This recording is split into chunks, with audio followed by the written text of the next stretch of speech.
Hello. How is everyone doing tonight? Great. Thank you all for joining us tonight as we present to you Sunflowers and Starry Nights inside the genius of Vincent van Gogh. This program is sponsored by the Friends of the Thomas Crane Public Library, and before we get started, let me first briefly introduce our speaker for tonight. Jane O'Neill is the president of Culturally Curious, an art education consulting group based out of Manchester, New Hampshire. She curates and delivers engaging art talks to audiences throughout New England, like the one tonight.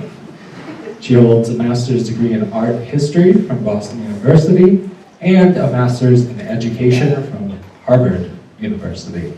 She's also worked at several New England museums, including the Isabella Stewart Gardner, which we have coupons for, and the Currier Museum of Art. So now, with all that out of the way, please join me in welcoming Jane O'Neill.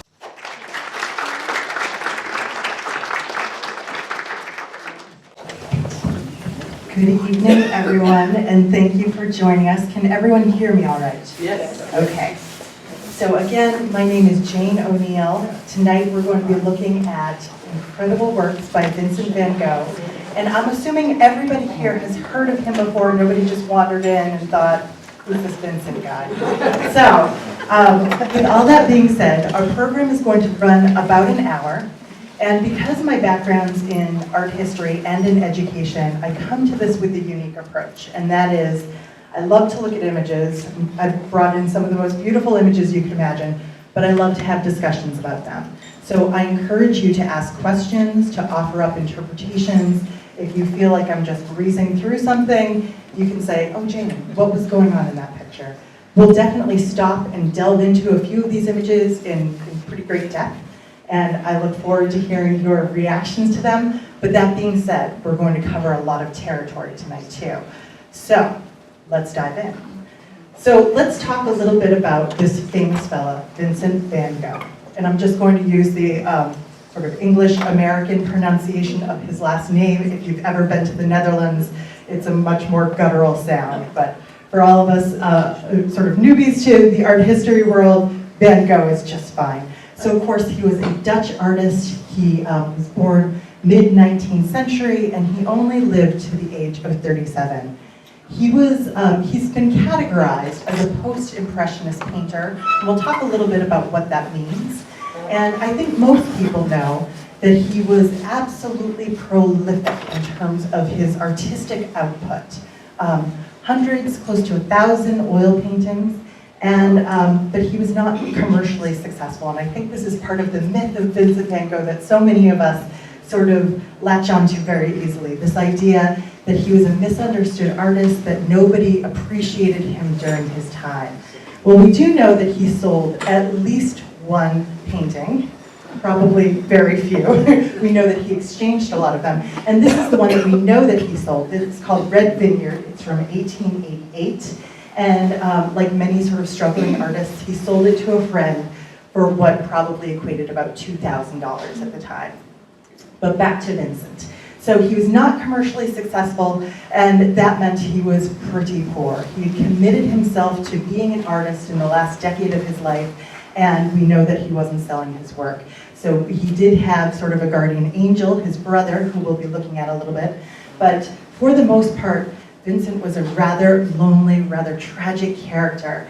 He had proposed to about 3 different women during the course of his life, rejected by all of them, kept the company of prostitutes, and suffered from a great deal of physical and mental illnesses that many sort of experts have tried to diagnose him with since his untimely death.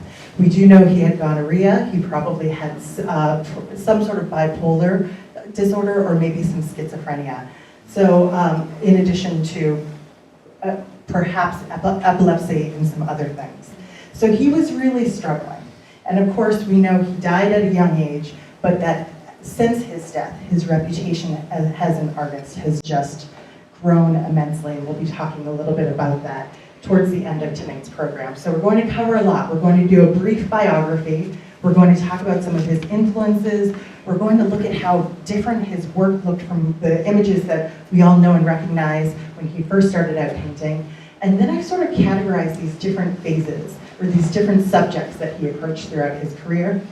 Peasants and work, still life paintings, landscapes, portraits, including his own. And then we cannot talk about him without talking about the famous story of the year. And we'll wind up talking about his legacy. This is another great self-portrait of the artist. This is from 1889, a very serious portrait with a very light and airy background, sort of these sort of fluid lines like we know from Starry, Starry Night. So let's start off with this idea of post-impressionism. This is how he's categorized today. Vincent van Gogh never called himself a post-impressionist because the word didn't even exist during his lifetime. But does anybody have any sort of ideas about what post-impressionism might mean? Particularly if this is an impressionist work over here, and here's an example of a post-impressionist work on the right. Anybody have any ideas about what post-impressionism means? All right, I will offer up a few. So as we're looking over here, this is a painting by the Impressionist painter Claude Monet. And what sort of characterizes Impressionist painting is this really light color palette and these broken, visible brushstrokes. He's not trying to hide the fact that he's working with paint and create the illusion of a window onto a world. We can see visible brushstrokes throughout this picture, flat patches of color. And this became a really popular style in the 1860s and in the 1870s, especially in Paris. And then around the 1880s, you begin to see a group of artists who are sort of responding to Impressionism. And they're looking sort of out into the future and they're thinking, we need something with a little more structure. We want something that's going to last and has some real sort of rationale behind it. And so what they begin to do is apply structure to the idea of the freedom and looseness of plein air, outdoor painting that the Impressionists did. So in a work like this, which many people might remember from the movie Ferris Bueller's Day Off, in a work like this, the artist Seurat has taken Impressionism and he's created an Impressionist sort of style painting, but with incredible control. Every single dot is painstakingly applied, and it's applied in a way that reflects an understanding of color theory. And so you can see this very clearly around the frame here, which he also painted. So color theory sort of states that when two colors opposite from each other on a color wheel sort of come together, it creates an incredible illusion in our eye. It sort of vibrates in our eye in a really meaningful way. So he's trying to pair these colors that are sort of opposite each other on the color wheel throughout the picture, but sort of visibly in little areas like here, and maybe with the little shadow underneath the man's orange shirt there. So we have this idea of structure, of control, of color, and in two works like this by another post-impressionist painter named Cézanne, we see him approaching the same subject matter, this one mountain, again and again and again over the course of several decades. And he starts off with this sort of impressionist approach, and then you can see he's sort of laying in a sense of structure into this very simple sort of humble landscape here by creating almost these flat planes of color, sort of applied in an intentional way. So we see this sense of structure, and we see it probably here very well in an example of Vincent van Gogh's work. So here we have an Impressionist work by Claude Monet, and here we have Vincent van Gogh. And can you see, does anyone want to offer up what they think Vincent van Gogh is doing here to add a little bit of structure to his painting here? Add a little bit of control. Might be hard to see. Any ideas? All right. So one thing I would offer up here is that he's being very intentional with his brush strokes. Instead of like the freedom and looseness that you see over here, where they're just sort of dabbing on color and doing it quickly, Van Gogh is being really intentional about these short brush strokes. And they change direction, they change shape and size, depending what he's painting. So this is a quick and easy way to sort of identify his work because he has this sort of signature approach to laying paint on canvas. But like the other post-impressionist artists, he's also really interested in color. We'll be seeing more of that. So we have sort of impressionism with a little bit of structure to it, this idea of post-impressionism. Another major influence on art, all the artists in France at this time, but particularly on Vincent van Gogh, is this idea of Japanese prints. And here's an example of a Japanese print that Vincent van Gogh might have seen during his lifetime. This is a work that might be familiar to many people. This is over at the MFA in Boston. And this is a painting of Claude Monet's wife, who's clearly also enchanted with all things Japanese. In 1868, a trade route opened up between Japan and France, and all of a sudden France was flooded with these new images that pictured the world in a completely different way. And so many avant-garde artists were really intrigued by what they saw. And if you've ever been to Monet's house out in Giverny, France, you would see that it is wallpapered, essentially, with these kinds of images. And the same is true for Vincent van Gogh. He lived very humbly, we'll see, wherever he was living, but he would frequently wallpaper his own sort of humble spaces with images like this. This is a lovely work that he created in celebration of his brother, in celebration of the birth of his brother's son, his nephew. It's called Almond Blossoms here, and it's these beautiful sort of intricate branches stretching out across a flat plane of color. And it's so similar to what you see going on in Japanese prints like this one. So we'll see this influence throughout his career, really. Another major influence on Vincent van Gogh, and one that sort of makes him very intriguing to look at, is that of substances. He was not afraid to drink, he was not afraid to smoke. What we have over here is a famous painting by the Impressionist artist Edgar Degas. It's called The Absinthe Drinkers. Has anybody here ever heard of absinthe? Yes. It's a really, really strong alcoholic beverage that's said to have hallucinogenic qualities. And it was eventually outlawed in France because it was connected to several very high-profile crimes and murders. So here we have some absinthe drinkers, and you can tell the effect that that substance is having on them, right? This is essentially a painting of people in drunken stupors, and you can identify this drink by this sort of greenish color here. So it wasn't unusual for our friend Vincent van Gogh over here to partake in this sort of drinking too. In fact, he was more likely to be drinking and smoking than he would be eating a hot meal, for example. He really didn't take very good care of himself. What we're looking at here is sort of a rare portrait of the artist. This is from 1887, and it's done by his friend, Henri Toulouse-Lautrec. And I think it's such an interesting portrait of a friend because he's almost turned himself completely away as he's being portrayed. He seems sort of lost in thought, and of course, he is probably deep into his cups at this point too. So we have this idea of drinking, of sort of bad behavior as being a huge part of Vincent van Gogh's life, and he famously painted this scene too, called The Night Cafe. This is down down in New Haven in the Yale Art Collection. And here you can see other people sort of hunching over their drinks, probably after the midnight hour. Yep, just after the midnight hour.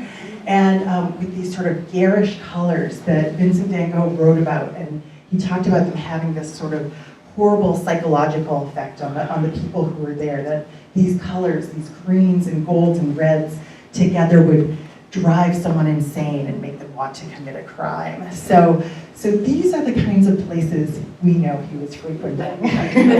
That has an impact. One other sort of the angel on his shoulder in this case, one other major influence is that of his brother.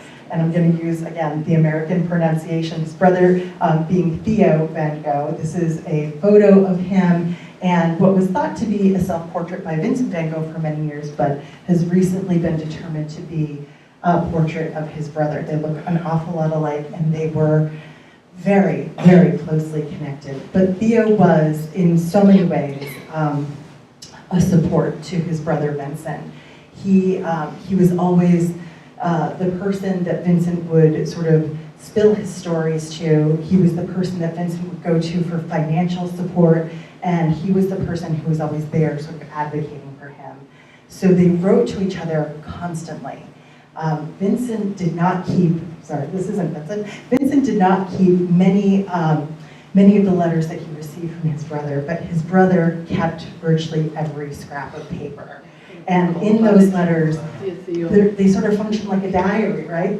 We see how he's spending his day, we see his intentions with the works that he's creating. So we know so much about what Vincent van Gogh was thinking about and how he worked and how he lived because of these incredible letters, this treasure trove from his brother that his brother had. So now let's look at the artist himself. Here he is at the age of 19. And as I mentioned, he only worked as an artist for the last decade of his life. So from the age of 27 to the age of 37. And before that, when he was 19 and almost for the next decade after that, he's ping-ponging all over Europe from job to job, and he just couldn't find something that really fit. He worked for a short time as an art dealer, and he also worked as a preacher. And I brought in this image of his bedroom, a famous image of his bedroom. It's not from this time period, but I think it sort of reflects a kind of monastic lifestyle that Vincent van Gogh was very fond of. So even as he was working as a missionary, he's out and he's ministering to the poor.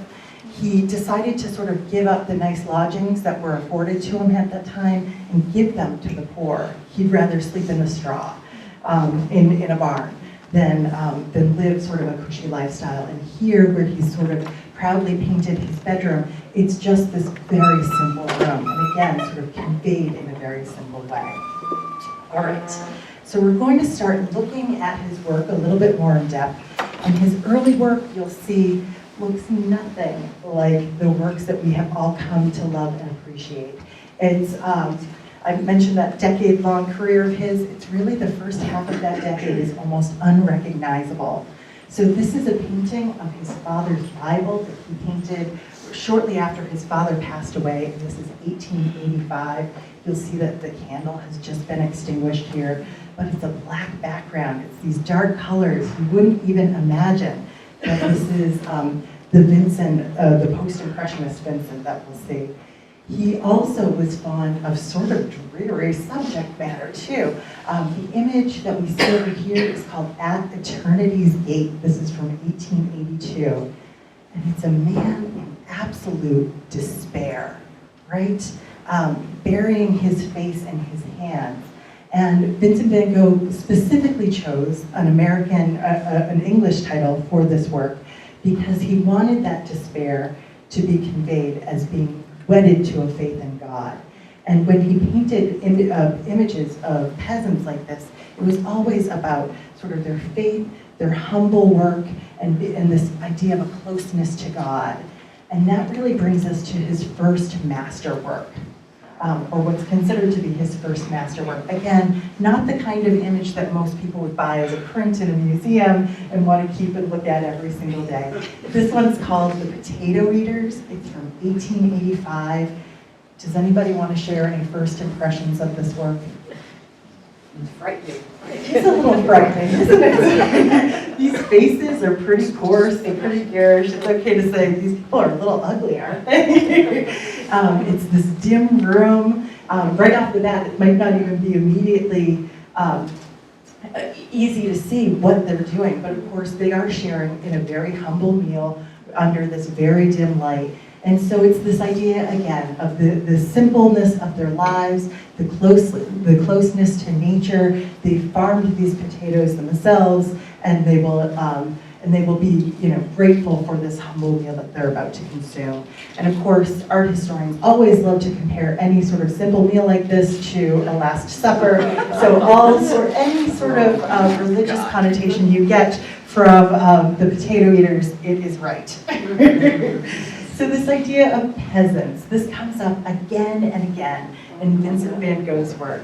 And specifically, you'll see, well, I'll show you a couple of comparisons here where he is very much copying the work of an earlier French artist whose name was Millet. Millet was categorized as a realist artist. He was really popular in the 1850s. So he's more than a generation older than Van Gogh. But there was something about the fact that Millet was one of these first artists to paint peasants and to paint them in a way that made them look like heroes. This was something that really resonated with Van Gogh. So he would take Millet's original images, his original compositions, and then make them his own. You can see, again, this unique brushstroke that he adopted for his works, and then also these gorgeous colors, right? So even though it's a really sort of simple scene here, we just have a farmer who's sowing seeds and striding forward, again, sort of making him heroic. We're almost seeing him as though we're down on the, almost as though we're down on the ground looking up at him. So there's this monumentality to the figure here. There's this power to the figure that's really impressive.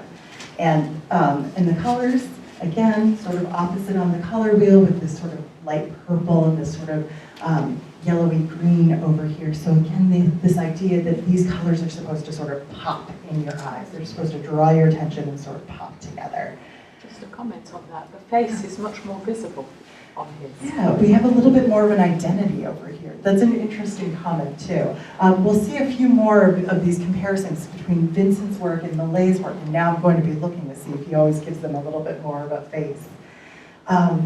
So we can see that this idea of the sower, of the peasant, of people working the land becomes a beloved topic for him. But also be really aware of the colors that he's choosing here too. I sort of just love the fact that we're looking at this purple field. And today, you know, our modern eyes, we don't question it. It's just lovely, it's beautiful. But he chose this color specifically because he wanted this brilliant yellow sky. And he is an artist who is almost always interested in interesting sort of celestial events, right? And here we see another sort of big blazing sun, more purple fields, this huge tree silhouetted against that light, so we almost see it just in shadow. But again, that's a real Japanese motif, and another sower here, again, silhouetted in this case. So the colors, very much inspired by color theory and what other avant-garde artists are doing at this time. And then I would say the composition here is really that sort of Japanese motif. And you can see he does this again and again. So Millet, that French artist, that realist artist that I'd shown you before, he did so many images of these peasants hard at work. This one's called The Gleaners. Again, it was revolutionary for the 1850s because nobody was painting peasants this way. Nobody had ever painted peasants this way. These are people that go through after a harvest and they're literally picking up scraps of hay. I always get sympathy back pain when I look at this work. And that's what was resonating with Van Gogh as he's painting 30 years later in the 1880s. He's painting the people who are doing the backbreaking work, and he's painting them again and again and again. And really, for the most part, the colors during his time, before he goes to Paris, the colors are rather dreary. But he always goes back to Millet. Here's a Millet print that he saw, and here's the painting that he did inspired by it. Sort of brighter colors again, maybe a little bit more attention to the faces. It's a little hard to see, but he's captured this heartwarming moment that Millet has rendered here of a child taking their first steps, and the father, who is hard at work, is willing to sort of drop his tools and open up his arms to his little toddler. All right, so we have this idea of sort of the nobility of this hard work, and that idea that really resonates with Vincent van Gogh. Well, we also know Van Gogh to be an incredible still life painter. And I should mention, he did not paint these works. But as a Dutch artist, he would have been very familiar with the incredible history, particularly amongst Dutch artists, of still life painting. This was an area where they made sort of groundbreaking achievements, this real interest in realism. And these works are from the 16 and 1700s. But the Dutch were really good at sort of assembling objects in interesting ways, and they were really talented in terms of creating beautiful floral still lifes. And so these are lessons that I'd like to say are sort of embedded in Van Gogh's DNA, and it's something he was always sort of experimenting with even early on in his career. And we'll see how quickly, in the space of a few years, his work starts to evolve. So he sort of starts off with these dark backgrounds, like historical still life pictures, and of course we've got our wooden shoes here again, this nod to the Dutch background. And he finds out very quickly that painting flowers is a really cheap way to add a little bit of color to your work. And this is what his brother was encouraging him to do. So right around 1886, 1885, 1886, Vincent van Gogh moves to Paris and he lives with his brother, and this is a point that changes everything for him. It's the most structure and support he's had in his life for quite some time. He's probably being better fed than he's been in quite some time. And he begins to experiment with color in interesting ways. This is his first ever floral still life. Nothing to write home about yet, right? but within a year, look at how far he's come. So we have hollyhocks over here, gladioli over here, and these are both done 1886. And so he knows this is much cheaper than hiring a model. He can just go down, pick a few flowers, and he can study them and really begin to explore color. And I should mention too, while he's in Paris doing all of this, he manages to connect with the best of the best from the art world. Think about any of us, if we decided to make a career change at the age of 27, within the space of a few years, would we be rubbing elbows with the most well-known people within that field? Vincent van Gogh managed to do it. And so just within that same year, we begin to see him sort of experimenting with the brush strokes in the background here, experimenting with that visible brush stroke. The images themselves are beautiful, bowl with peonies and roses over here, and then we have a vase with zinnias on the right. I love these two. But there's something that happens here that is just so satisfying, isn't it? It's like he's arrived. You can see him working through all of these problems. How do you depict something? And then he gets to these sunflowers and something clicks, right? There is something incredibly satisfying about seeing these images, particularly at the end, after seeing where he started from.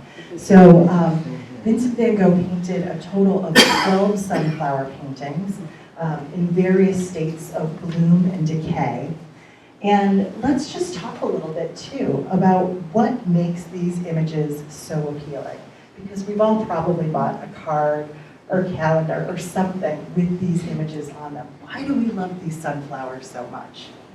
What do you think? Emotion.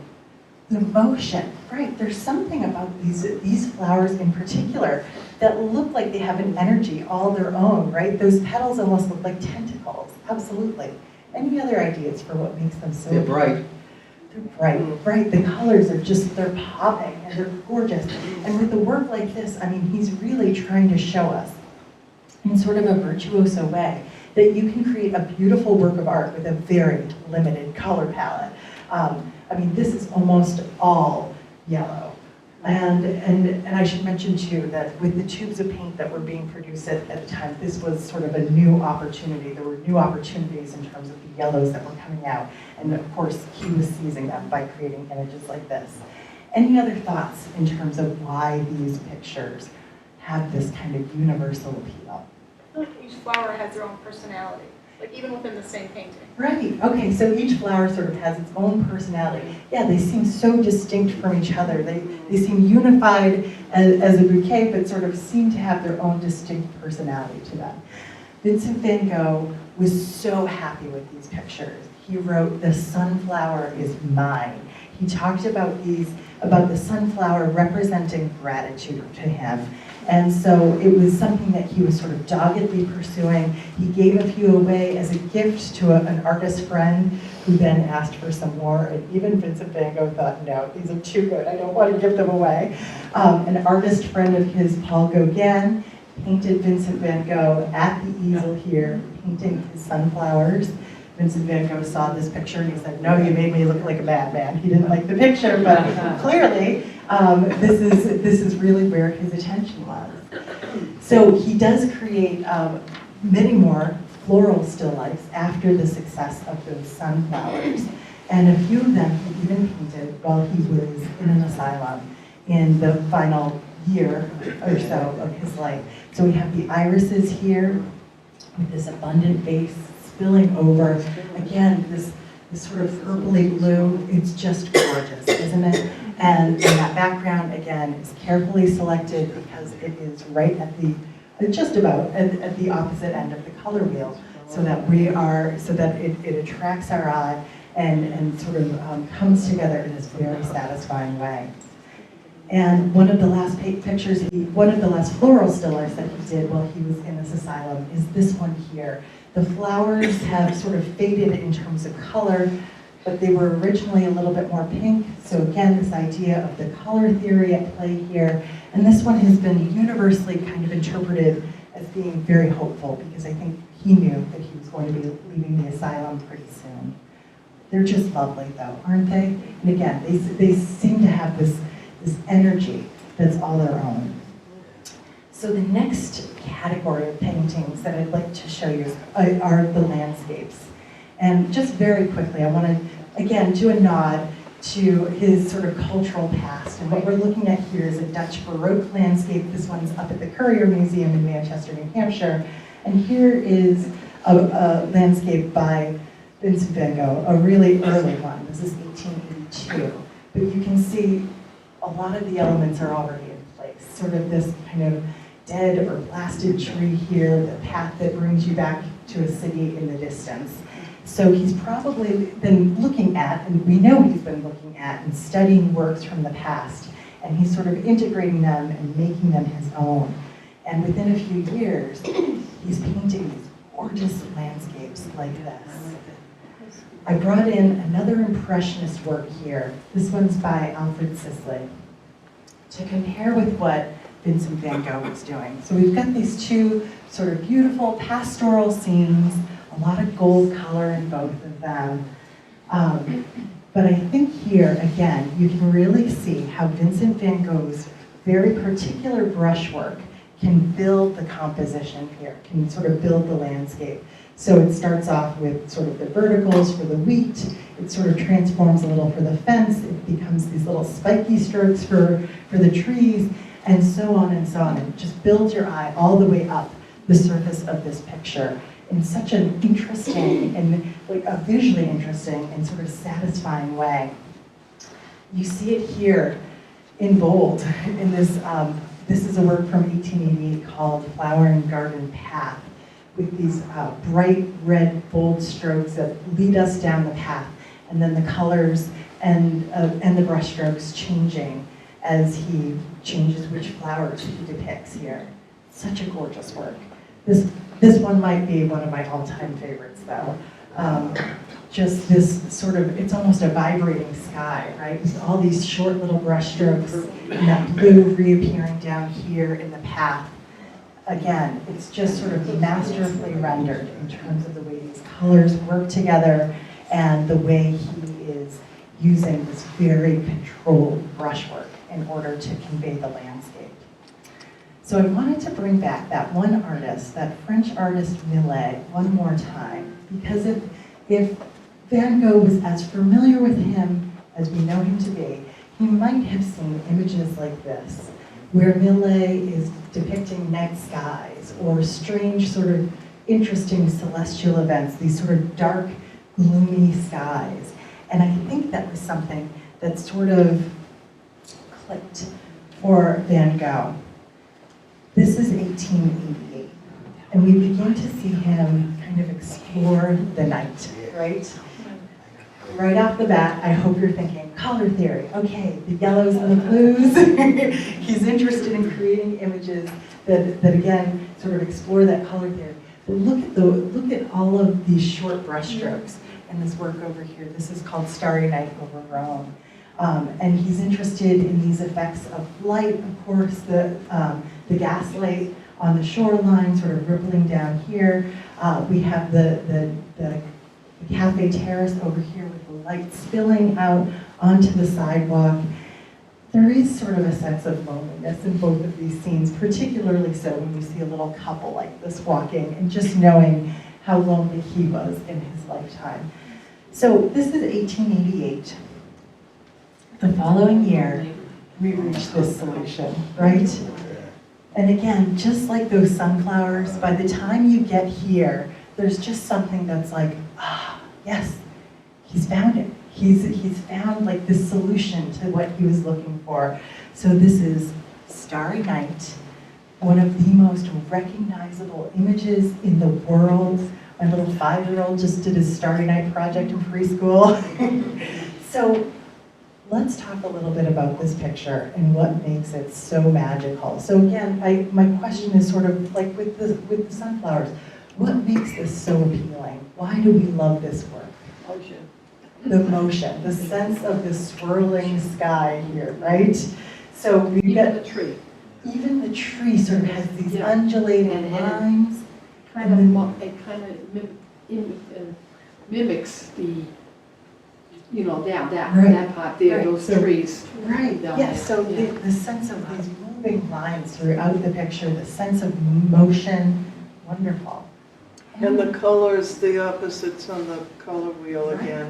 All right, so again, the color theory that's at play here, he was doing subtle things that we didn't even know sometimes, really smart things. Anything else that you've always loved about this picture? Well, usually the night sky is very still, and that's not. Yeah, so it's sort of a romantic idea of the night sky, right? Could be Because a we know it to be sort of still. Could be a And breeze. what's that? That might be a breeze. There could be a breeze, these could be clouds rolling through. But it's interesting to sort of think, like, does this line up with our experience or not, or is this sort of a romantic idea? I will tell you, I showed this to a group of seniors not too long ago. And you know what their reaction was? This work makes me dizzy. This work really does pulsate too. There's something about it. So we talked about moving lines, it pulsates. I showed it to another group recently. We were talking about these free-flowing lines, and there's this sense of swirling movement. And somebody raised their hand and they said, there's a big knot in the middle of the sky. Do you look at that too and see that it's sort of a knot, like it's swirled in here and I now think it's stuck in dancing or itself? surfing or something. It's like a thrashing motion. Motion, dancing, swirling, I love this. So we've got sort of these halos around the stars and even the moon. We get the sense that this is almost like a vision, right? That it's sort of dreamlike. The whole picture is sort of framed by this huge cypress tree, and cypress trees have an association with cemeteries. And so there is this kind of connection to sort of morbid ideas of death when you look at this picture, but perhaps also resurrection is the little church here with this spire is the only element from this town that sort of connects the landscape to the sky here. So we know that, yes? A lot of cypress trees also line roads, so they take you down roads, they would, like, especially in Tuscany, and in France, there'd be a lot of cypress trees. They're not necessarily out in cemeteries, but, Right, okay, so your there seems to experience be a is little that road there. you see them along the road, and you're thinking maybe even a road in the foreground. Well, it looks like it's heading towards the church. Oh, right down Yeah. here, okay. So it could be like a framing device, and that's certainly how he's using it here too, right? So one of the things that I think helps to sort of cement this in people's imagination is that a lot of people heard or remember at some point hearing that he painted this when he was in an asylum. And so people like to think, was this a vision? Is this sort of an otherworldly take on an average landscape?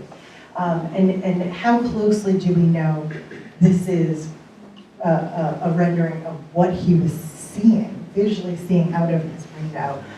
We do know that he painted this during the day. He wasn't up at night. Maybe he was up at night, but we do know that he made specific artistic choices. For example, the church that he could see from he actually had a studio at the asylum. The church that he could see did not have a spire. It actually had a dome. So he was making really specific choices in order to create an image that would resonate with us the way it does. Having said that, he actually thought of this work as a failure. He wrote about it to his brother, and he's just sort of like, I worked on this, it doesn't quite work, which is amazing, right? So, unless anybody else has any other ideas they want to share about this. Yeah. What's interesting to me is that when you look at the sky, it looks like water, and so like looking at an ocean when there's so much beyond the surface of the ocean, it appears there's so much beyond the sky, and since this was like a century and a half ago, and we knew way less about what was in the sky than we do now, Yeah. it seems like filled with mystery. That's wonderful. I love these comments. So the sky sort of looks like an ocean to you. And sort of in the same way when you're looking at water, particularly the ocean, I mean, you get the reflections, you get the suggestion of what's underneath the water, and sort of maybe this in some ways kind of encapsulates what we knew about the cosmos at this point, or what the layperson might know about the cosmos in the 1880s. So Vincent van Gogh continues to There was another comment. Good, yeah. comment. When- Did you say he had a background in religion? He did, yes. Yeah. He was very fervent religious beliefs. Now, I'm also almost seeing a Genesis type of thing. If you have the church pointing to the heavens, you're seeing God created the heavens, the seas, Right, the great, dry Heaven, the land, earth, and the great. and the trees. So, And and missing us are in people the and dark. animals. great. So this idea of God as creator, sort of a connection to Genesis, separating light and dark, wonderful connections there. And then another comment. When I look at this picture, another picture comes up in my mind's eye. This is Edward Munch, the Scream.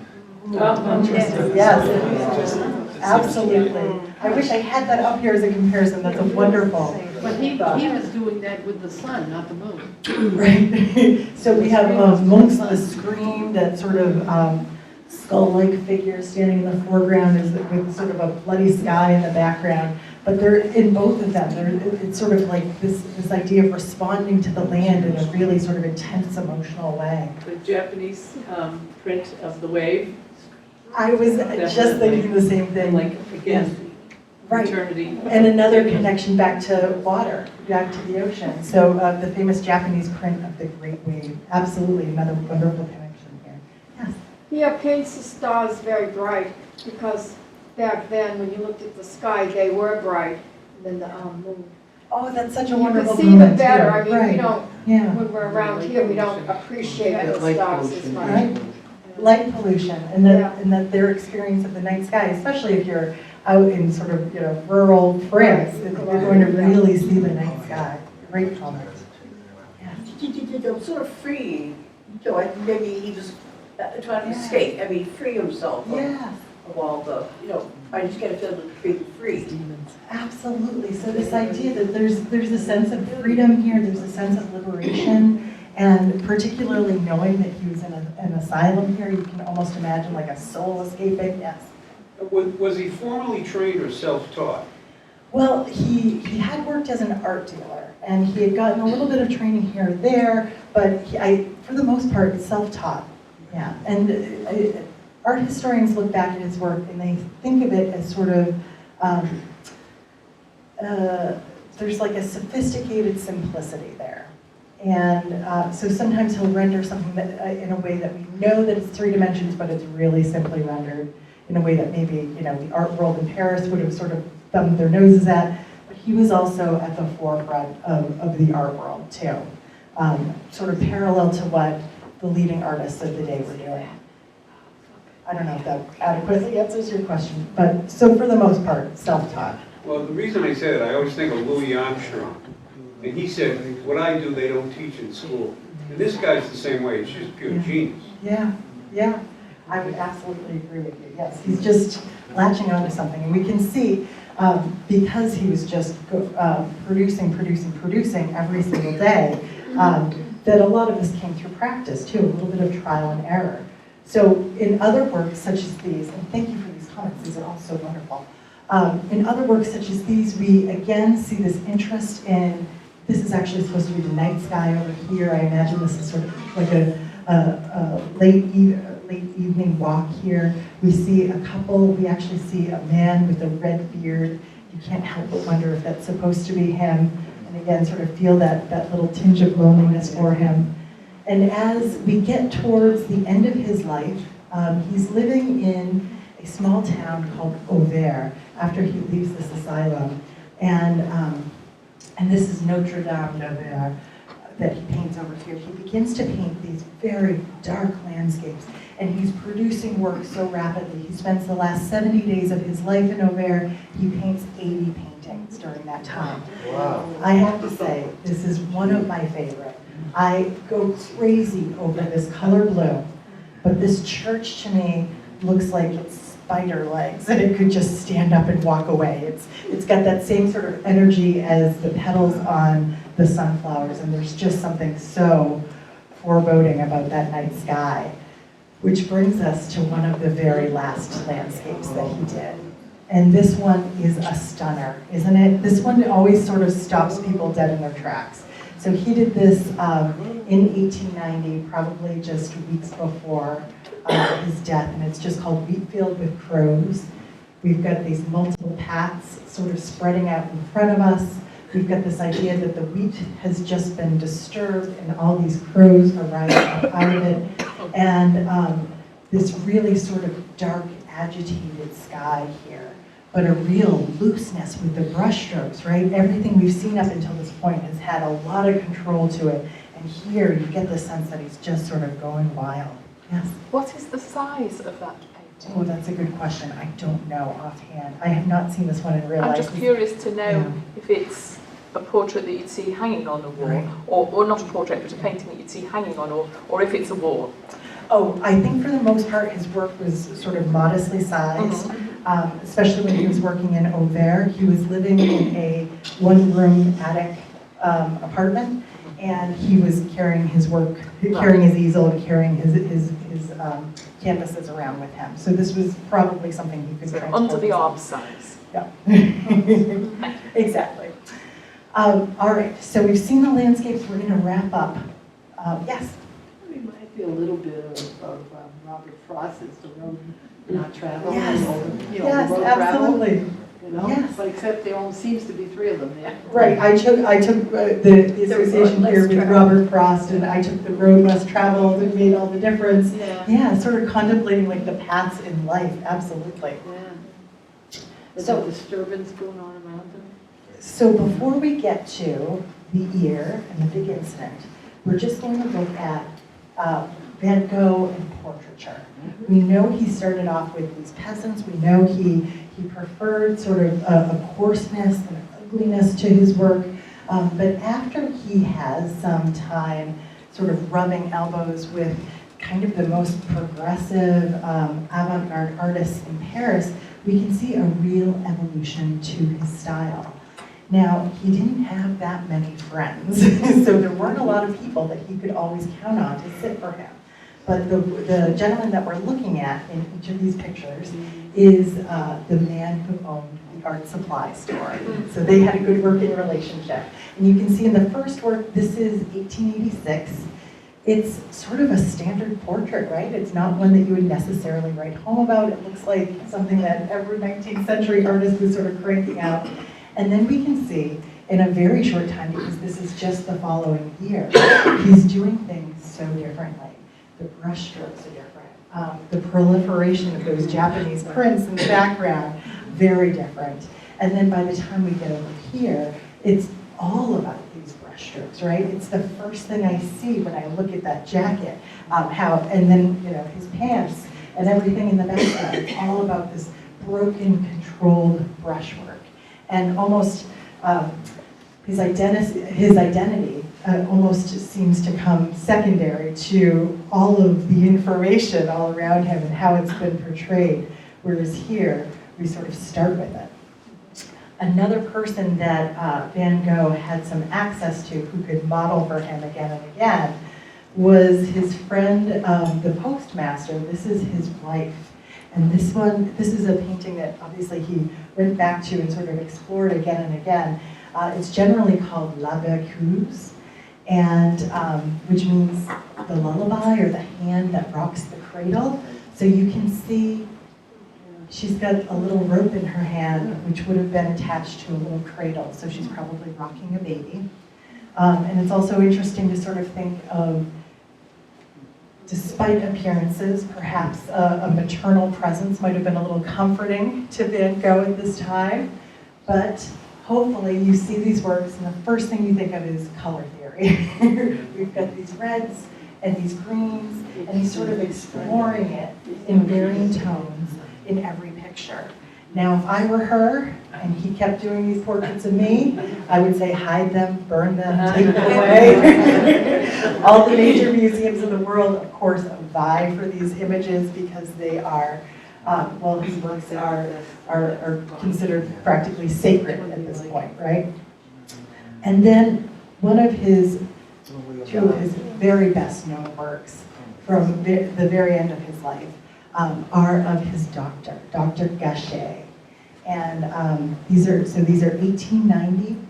Dr. Gachet was a homeopathic doctor who was working in Auvers, and he worked with a lot of other artists. And so it was Vincent's brother Theo who said, why don't you work with Dr. Gachet?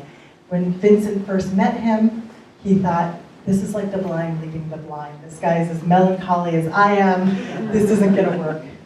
But eventually they struck up a real friendship, and to the extent where Van Gogh wrote about feeling like not only were they similar and sort of saw the world in similar ways, he even felt like they looked alike.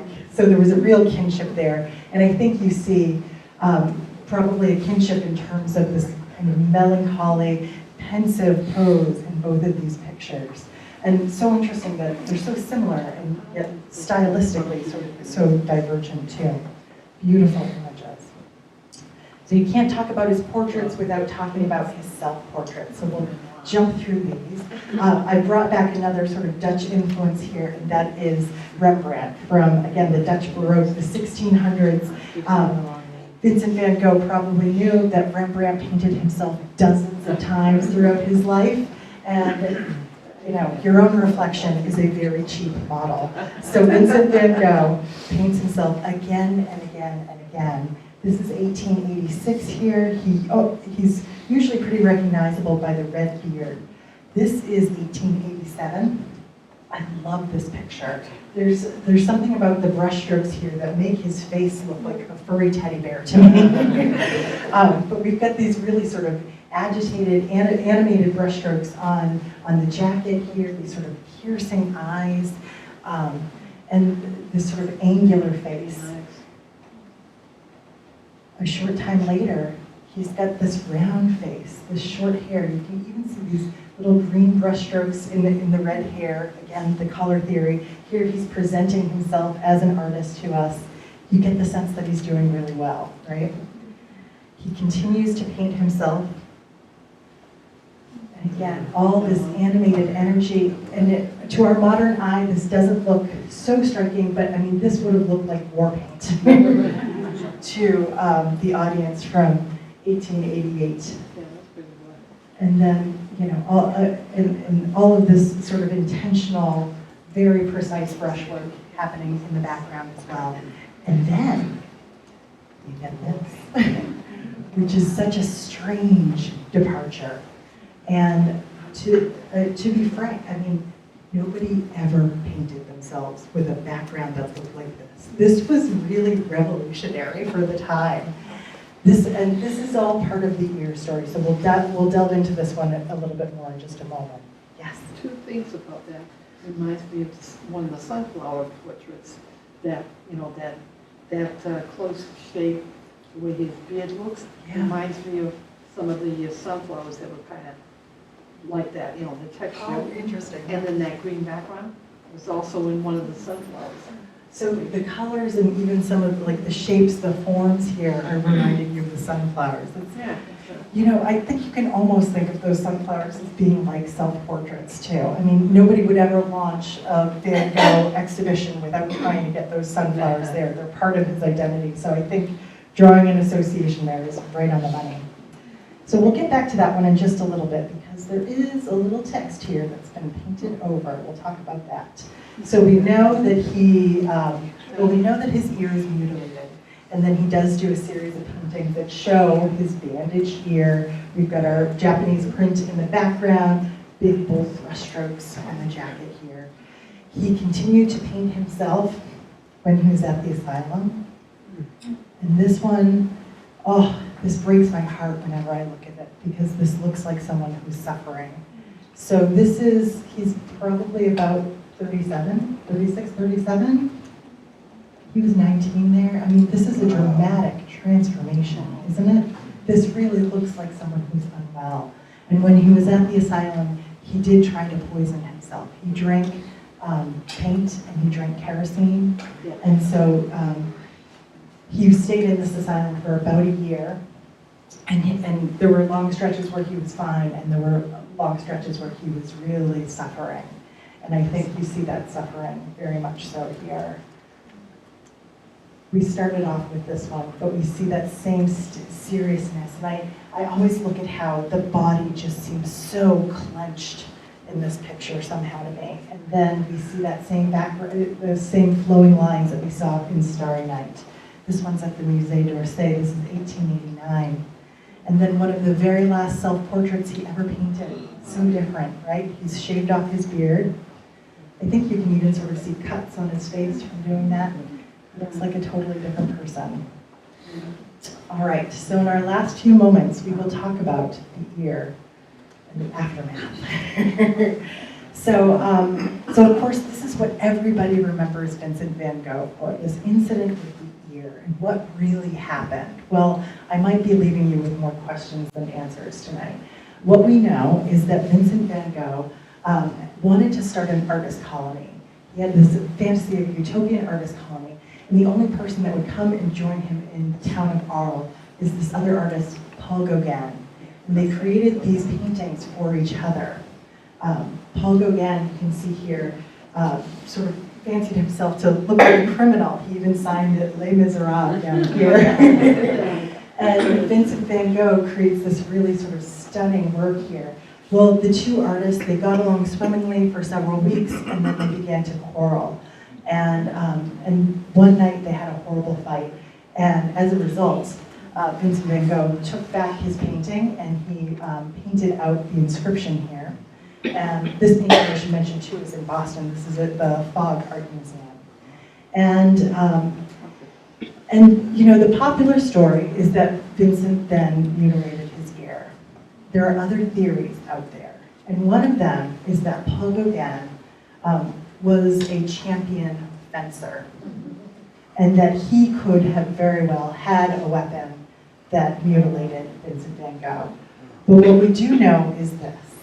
Vincent van Gogh left their little house with this piece of ear and went to a brothel, asked for his favorite prostitute, and asked her to hold on to this ear for him as he's sort of, you know, in this horrible state. And we know that he was on the first train out of town. So it's sort of undetermined. But Vincent was found essentially near death. So there's newspapers that chronicle what happened and how he was found and how pitiful he was. And then after that, we know that he was painting himself like this. I look at this picture and I think of the Night Cafe and the combination of these colors that would drive someone insane or make them commit a crime. And so here he is with his pitiful sort of bandaged ear and these sort of garish colors sort of slicing right through his mind here. So he goes to the asylum at Saint-Remy after that, after he is physically well, and then he goes here to get emotionally well. He has a lot of freedom. He has a studio. This is the inside of the asylum, and it was largely unoccupied. So he was treated very well there. And one of the works that he did while he was there is this incredible painting, The Irises. This is from 1889. He talked about this work as being a lightning rod for his illness. He felt like if he could just keep working on it, he would be okay. So this painting sort of helped to relaunch an interest in Vincent van Gogh because it sold at auction for $53 million. So he leaves the asylum, he goes and he's living in Auvers. There's Dr. Gachet, and one night, yes.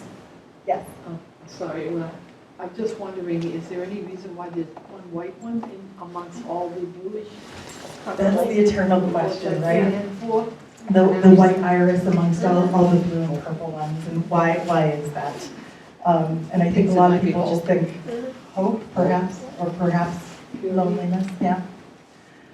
So he's in Auvers, he leaves the asylum, he's in Auvers, and one day he goes out with his paints and his easel, and he doesn't come home at dinner.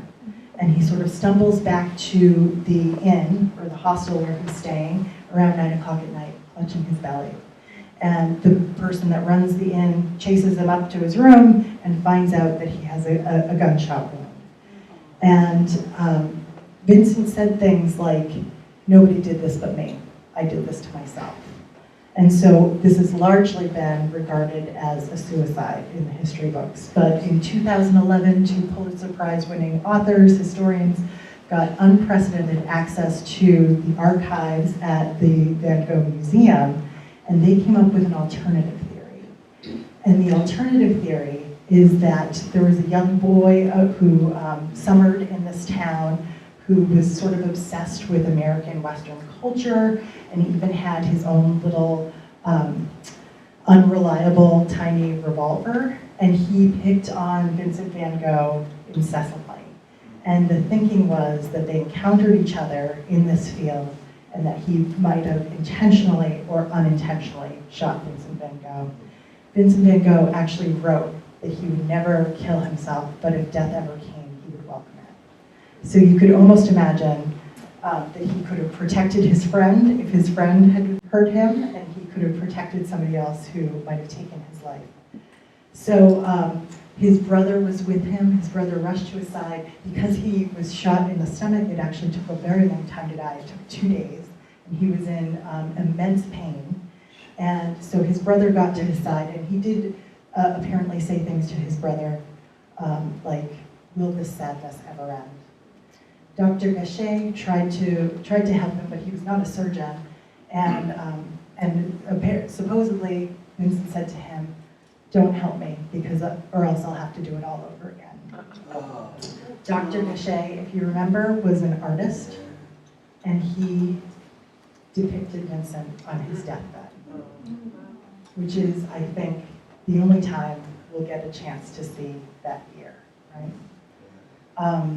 So Vincent van Gogh dies in 1890, and his younger brother, who's 4 years younger than him, dies 6 months later, leaving behind his wife and his infant child. And it's Theo's wife and their child that build the legacy. And it's because of them that we know Vincent's work today. They kept the papers, they kept the paintings, they advocated for him, advocated for his legacy, and ultimately helped to build the museum where a large quantity of his works are on view. Yes? What did Theo die from? I actually want to say venereal disease, but I'm not entirely sure. I probably shouldn't say that if I'm not entirely sure. But nearly everybody had it back then. So just in terms of his legacy, we have this sort of tragic death, and now we have this idea that the work has completely saturated, maybe super saturated our culture, right? We've all, like I said, probably bought a calendar or maybe even a shower curtain with Vincent van Gogh on it. And I think we're far enough away from this tragic man's life that we feel